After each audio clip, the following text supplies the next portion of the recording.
नमस्कार मेरे प्यारे मित्रों। सहायक आचार्यों को लेकर के एक और बड़ी खुलासा सामने आ रहा है।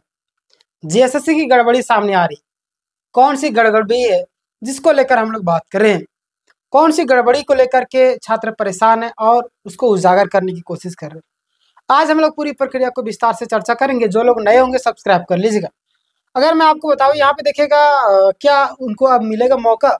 जो लोग बाहर हुए उनको। दूसरी बात, फिर से बनेगा मेरिट लिस्ट क्या?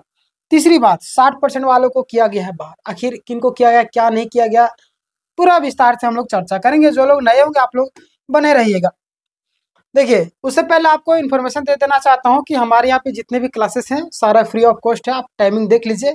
6:30 बजे इंग्लिश, 8 बजे आपका कल मैराथन नहीं, कल मैराथन नहीं होगा, कल आपका 3 बजे होगा। मतलब 1 से 3 आपका दिल्ली सल्तनत का एमसीक्यू होगा। ठीक है, फिर 9:30 से आपका मैथ होता है, 2 बजे आज का रीजनिंग, शाम 7 बजे आपका झारखंड जी के हैं। चलिए आगे हम लोग बात करते हैं। यहाँ पे देखिएगा मेन पॉइंट। आज हम लोग किस चीज की बात करने वाले हैं? आज हम लोग बात करेंगे झारखंड सहायक आचार्य भर्ती से जुड़ी एक गंभीर स्थिति के बारे में। किसके बारे में? एक गंभीर स्थिति के बारे में, जहां बहुत सारे अभ्यर्थी संशोधित रिजल्ट यानी कि मेरिट लिस्ट से बाहर हो गई है, जबकि पहले उनके नाम आ चुके थे। अब वे डॉक्यूमेंट वेरिफिकेशन भी करा चुके हैं, है ना। पहले उनका नाम आ चुके थे, डॉक्यूमेंट वेरिफिकेशन भी करवा चुके, लेकिन उनका नाम बाहर हो गया। देखिए आखिर क्यों किया गया, ये हम लोग पूरा विस्तार से चल, आखिर क्या है पूरी मामला ये भी जान लीजिए। आपके साथ तो कहीं ऐसा नहीं हो रहा है, ध्यान दीजिएगा। यहाँ पे सबसे पहले जारी रिजल्ट में आपका 10,570 अभ्यर्थी पास हुए थे। कितना? 10,570 अभ्यर्थी पास हुए थे, है ना। ये आपका डाटा है, ध्यान दीजिएगा।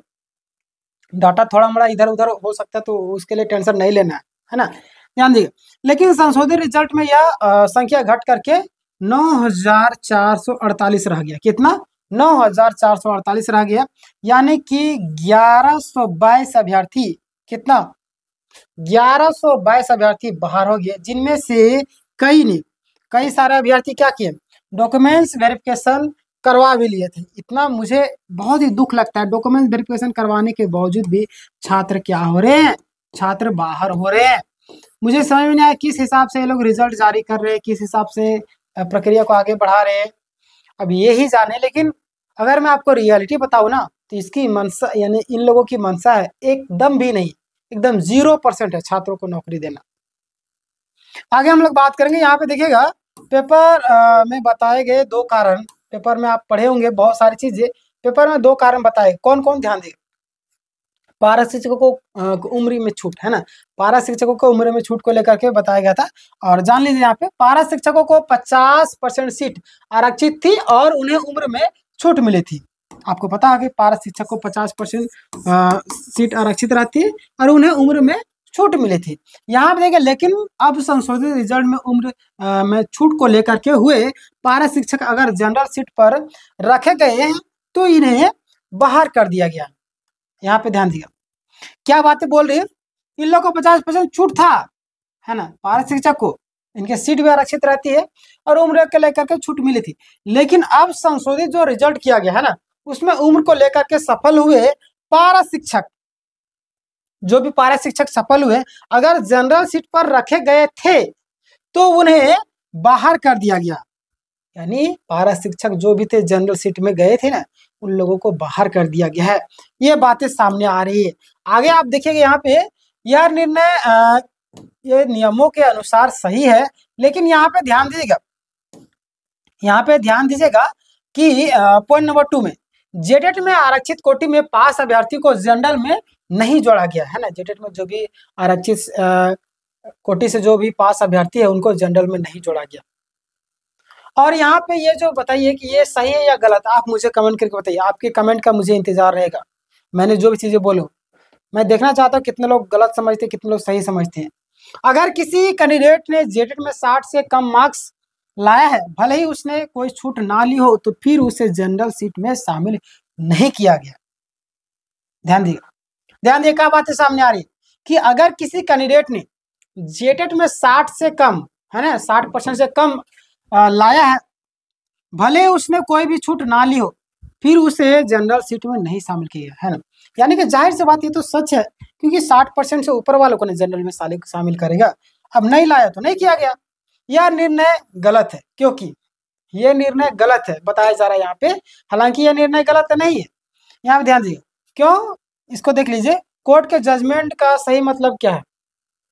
कोर्ट के जजमेंट का सही मतलब, मैंने यहाँ पे 2 प्रश्न आपके लिए छोड़ा है, दोनों प्रश्नों का जवाब मुझे दीजिएगा कमेंट में, आपके कमेंट का इंतजार रहेगा। कोर्ट के जजमेंट का सही मतलब क्या है, ध्यान देगा कि जजमेंट में साफ साफ कहा गया है कि यदि कोई अभ्यर्थी आरक्षित कोटि में जेटेड पास करता है, कोई भी कैंडिडेट जो है आरक्षित कोटि में जेटेड पास करता है और उसे कोई अतिरिक्त छूट जैसे कि उम्र में नहीं, यानी कि उम्र वगैरह छूट नहीं लेता है, तो वह जनरल सीट में शामिल हो सकता है। ये जाहिर सी बात है कि अगर आप छूट नहीं ले रहे तो शामिल हो ही सकते हैं, है ना, आप भी शामिल हो सकते हैं। यहाँ पे देखिएगा कि भले ही उसे 60 से कम अंक हो, ये तो गलत हो जाएगा। 60 से कम अंक कम रहेगा, आप कैसे शामिल कर देंगे, ये तो पहले वाला बात के हिसाब से कर रहा है ये लोग। अगला बात करें हम लोग, तो जीएसएससी ने इस बात को गलत समझा और ऐसे सभी अभ्यर्थियों को बाहर कर दिया जो कि न्याय संगत नहीं है ना। हालांकि ये जो मामला है ना, मैंने काफी ज्यादा देखा, मैं समझा भी, तो उसमें कई सारी चीजें ऐसे आए जो मुझे लगा कि आप लोगों तक इन्फॉर्मेशन पहुंचाना चाहिए। कई सारे छात्र जो आपको दिग्भ्रमित कर रहे हैं, उन सभी छात्रों से दूर रहिएगा, वैसे लोगों से दूर रहिएगा। और मुझे लगा क्यों ना आपको इन्फॉर्मेशन दे दूं, तो यहाँ पे वही सारी चीजें बोला जा रहा है कि जीएसएससी ने इस बात को गलत समझा और ऐसे सभी अभ्यर्थियों को बाहर कर दिया, यानी कि 60 से कम वाले को क्या कर दिया, बाहर कर दिया है। आगे देखिएगा, उदाहरण के तौर पर आप हमारे संपर्क में कई सारे अभ्यर्थी भी हैं, जिनको अगर मैं आपको बता दूंगा तो देखिएगा, जिनके जेटेड में 82 यानी कि 60% से कम है, उन्हें कोई छूट नहीं ली थी, है ना। उनका नाम पहले लिस्ट में था, लेकिन संशोधित लिस्ट से बाहर कर दिया गया। आखिर क्यों किया गया, क्यों किया गया, आप मुझे बताइए, आपके कमेंट का मुझे इंतजार रहेगा। यह साफ तौर पर गलत व्याख्या यानी कि का मामला है। कोर्ट केस और स्टे ऑर्डर, ध्यान दीजिएगा, इस मामले को लेकर का Harish Kumar Mahto versus Jharkhand government case हुआ है।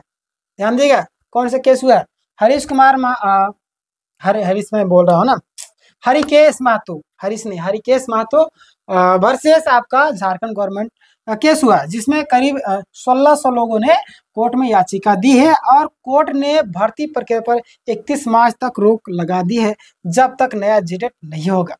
ये मैं क्या बोलूं, ये गलत है, जो चीजें यहाँ पे टाइपिंग किया हुआ है ये मिस्टेक है। मैं आपको बताऊं तो भर्ती प्रक्रिया पर यहाँ पे अगर बोलूं तो सही है, किसमें, आपका 24,000 बहाली में, है ना। 24,000 अभी तो आया ही नहीं है, 24,000 बहाली की बात क्या रहा है यहाँ पे। और यहाँ पे अगर बोल देगा तो 17,000 जो सीटें बची हुई है, 17,000 सीटें बची, उसमें मतलब कि बताया जा रहा है कि उसमें रोक लगेगी। हालांकि ऐसी कुछ भी बात नहीं, जब कोर्ट आदेश दे दिया कि सरेंडर नहीं करना है, तो कैसे आप बोल सकते हैं। जब सीट सरेंडर नहीं होगा तो आएगा, नए छात्र आएंगे, उसमें जिन लोग को बाहर किया गया उनको रिजल्ट दिया जाएगा।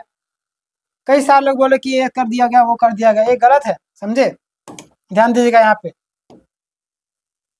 लोगों के बातों में नहीं आना, आपको दिग्भ्रमित आपको करेंगे लोग, समझे। आगे देखिए, संख्या में प्रभाव देख लीजिएगा, पहले मैं इसको यहाँ पे देखता हूँ। श्रेणी कक्षा 1 to 5 का पहले पास थे आपका 4,433 के आसपास में थे, संशोधित में आपका 3849, है ना। उसके बाद बाहर हुए कितना, 384 हुए थे। अगला मैं बात करूं तो गणित एवं विज्ञान की बात करें, 1661 पास, अब संशोधित में 1454, 207 बाहर। अगला मैं बात करूं तो यह सामाजिक विज्ञान में 1059 पास, ये जो है संशोधित में कितना 863, 196 बाहर। वही सारे अन्य विषय में वही 333, फिर 273, 60, समझे। तो मिला जुला करके कम होते जा रहा है। ग्राफ जो है ना, ये जो ग्राफ है, ये जो ग्राफ है, इस तरीके से जाने छोड़ के इस तरीके से आ रहा है, इस तरीके से, यानी कि इस तरीके से नीचे डाउन जाते रहा, ये जानबूझकर किया जा रहा। अन्य विषय अगर कुल मिलाकर के 1122 अभ्यर्थी बाहर हुए हैं। छात्रों की स्थिति अगर मैं बात करूं तो कई लोग कोचिंग ट्यूशन छोड़ करके नौकरी के भरोसे बैठे थे, लेकिन आज उनका नौकरी नहीं लगा तो क्या करेंगे, माँ बाप को मुंह दिखाने लायक भी नहीं बचे, कई सारे लोगों की उम्र पार हो चुकी। एक मैंने वीडियो देख रहा था जिसमें आज उनकी नियुक्ति हुई, कल उनका रिटायरमेंट हो गया। तो क्या फायदा है ऐसी नौकरी का? यहाँ देखिए, जब जब जब नाम हट गया, यानी कि अब जब नाम हट गया तो परिवार और समाज के सामने जवाब नहीं दे पा रहे। क्या उनकी मानसिक स्थिति हो चुकी है आप खुद समझ सकते हैं। अगर उनके स्थान पर आप होते, आप तो हैं ही बहुत सारे लोग, तो क्या जवाब देते आप खुद समझ सकते हैं। आपके लिए कुछ जरूरी सलाह ध्यान देगा कि जिनका नाम हट गया है लेकिन उन्होंने छूट नहीं ली है, वे शिक्षा विभाग यानी कि जेएसएससी में जाकर के अपनी बात पर रखे, जो कि मैंने आपको पहले बताया था।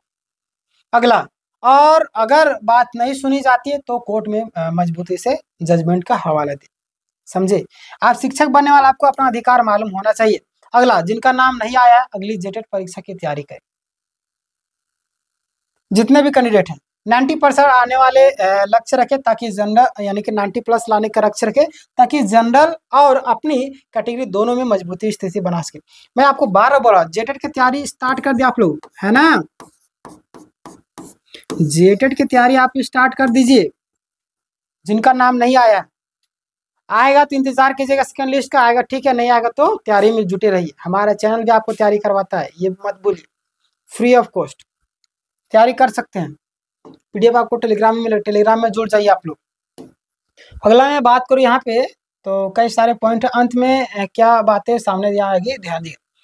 अगर अपने को छूट नहीं ली, यानी कि आपने अभी तक कोई छूट नहीं ली है और फिर भी आपको बाहर कर दिया गया है, तो आपका बाहर होना अनुचित है, आपको कोर्ट जाना चाहिए। जजमेंट को सही तरीके से पढ़े और समझे और लागू करवाए। जितने भी छात्र, मैं आपको बता रहा हूँ। और आपको कोई भी सवाल हो तो आप हमें कमेंट कीजिएगा, आपको कोई मदद चाहिए तो। और आपके लिए तो मैं मदद कर ही रहा हूँ, जैसे कि क्लासेस चल रहा है आपका। प्रतिमा मैम 6:30 बजे क्लास लेती है, अभिजीत सर आपका 8 बजे लेते हैं, लेकिन कल आपका 1 बजे से आपका मैराथन होगा, है ना? और आपका 9:30 से आपका मैथ क्लासेस होते हैं, इसमें भी जोड़ सकते हैं। 2 बजे से 3 बजे आपका रीजनिंग होता है, शाम 7 बजे झारखंड जीके होता है ना? अभी मैराथन चल रहा था जिनके कारण 3:30 बजे हो रहा था। तो ये टाइमिंग, आप टाइमिंग याद रख लीजिएगा। हर एक दिन लाइव क्लास होता है, क्लास नोट्स फ्री में, पीडीएफ, आपको सारी चीज़ें दी जाती है। आपके मन में कुछ सवाल है जरूर पूछेगा। मैंने जो 2-3 सवाल आपसे पूछे, आप कमेंट में जरूर जवाब। इस वीडियो को हर एक ग्रुप में शेयर तक कई लोग जागरूक हो सके। बहुत सारे लोग जागरूक नहीं होते, उनके पास वीडियो भी नहीं पहुंचता है। इस वीडियो को शेयर कीजिए। आप किसी का भला कीजिएगा तो आपका भी भगवान भला करेगा। समझे? चलिए, मिलते हैं नेक्स्ट वीडियो में। धन्यवाद।